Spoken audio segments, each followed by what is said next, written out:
to give you the current situation. I am about to land sa Hague. Galing ako Dubai.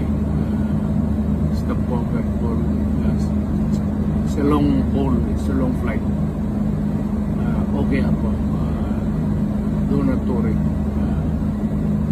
And I think this is something to do with the law and order noon.